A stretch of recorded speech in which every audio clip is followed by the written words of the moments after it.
What's up, guys? Captain Gamester coming at you today with another He-Man discussion. I got Teela. So today I'm going to be talking about Teela and how I think this is a wonderful addition and update to the Masters of the Universe Origins set. This line, again, is impressive. And I want to just start by saying, wow, it's gorgeous. Yes, indeed. Again, she looks like a grown adult woman as she's supposed to be. And, the eyes and stuff, they look really detailed, almost like, somewhat of an anime type eye with the highlight and everything like that. But it's very well printed. It looks really clear. I like the details in the hair, the armor, the paint application is on point. As you can see here, the armor looks great. I did show in my He-Man video there was a little bit of misalignment on the left shoulder armor. The red squares started to skew off to the side, but with Teal, everything is fine. And again, I really like her details. I do wish, though, that that embossed Mattel could somewhat be reduced in size or visibility. It doesn't really ruin the action model for me, but it is kind of an eyesore when you look at the figure from the back. They basically all have that, but who knows? Maybe that'll change in the future. But if not, it's, I guess, something we have to deal with. Other than that, again, this is great. I like her design. Now, a little bit on the history of Teela. I don't know if I really want to spoil it for you guys in case you're going to ever read the mini comics or watch the retro cartoon or any of the other ones. But from those two particular sources, my favorite, as you can see here, she shares a similar design with the first sorceress, who was green, by the way, as you can see here. She's the one that gave He-Man initially his armor and magical weapons and, magical armor in the mini comics. But as you can see here, she doesn't have the armor that the sorceress does.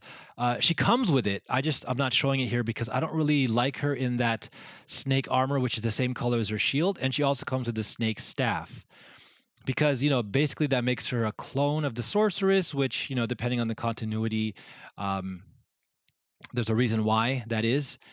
But I like her more as being a warrior. She's depicted more as a warrior.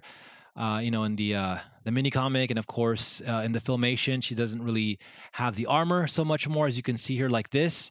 She doesn't have that snake armor that goes around her waist, her back, behind her head, and it kind of opens up like a cobra. But I really like her just as the white armor with the tiara, and I wish that Mattel, if you guys are listening, release some packs, again, accessory packs. Give us some weapon options, because in the mini comic, she's seen using, bows and arrows, axes and swords. In the filmation one, she has a freeze ray that pops out of her left gauntlet, which is really cool. But, maybe giving her some different weapons. Again, I don't like equipping her with the staff. The shield is okay, for sure, but I definitely would rather give her a sword or an axe. Sometimes I give her He-Man's axe. But the other thing I want to mention really quick are the knees. This is kind of a love it or hate it controversial factor. As you can see, the knees, they kind of have an extension to kind of hide the ball joints. I like that idea for sure, because you don't see the pegs on the left and the right from when they insert the pin. Oh, looks so cool. I like the posability. I just had to fix her ankle.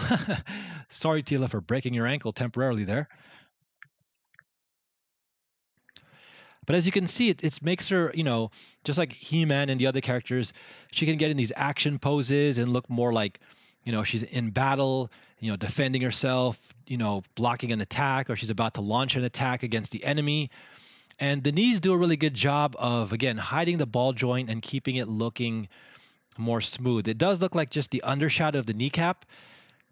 I will say that there are fans who do custom work to the knees, where they shave it down. I like the ones where you can actually see the center of the knee kind of protrudes still a little bit forward, or down, and then the left and right of it is kind of shaved up a little bit higher. But I'm cool with it either way. I think it's a great idea, and I'm totally behind it. So there you guys go. One final note is, it's also interesting how the Teela character was blonde in the beginning, and maybe they'll give us alternate head, perhaps a mini comic head, Mattel. Maybe that's in your wheelhouse. We'll see.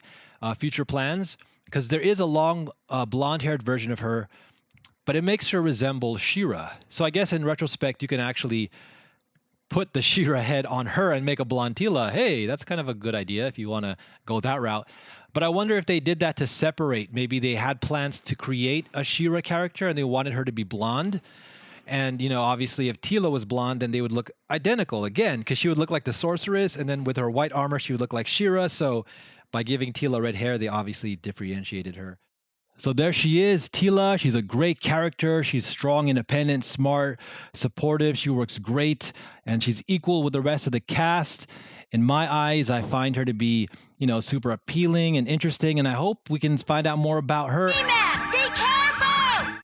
All right, guys, thanks for joining me for this discussion about Teela. Let me know in the comments below, is she your favorite character? What did you think about the storylines and the comics and the animation? And don't forget, hit that like and subscribe button, and I'll see you guys again soon.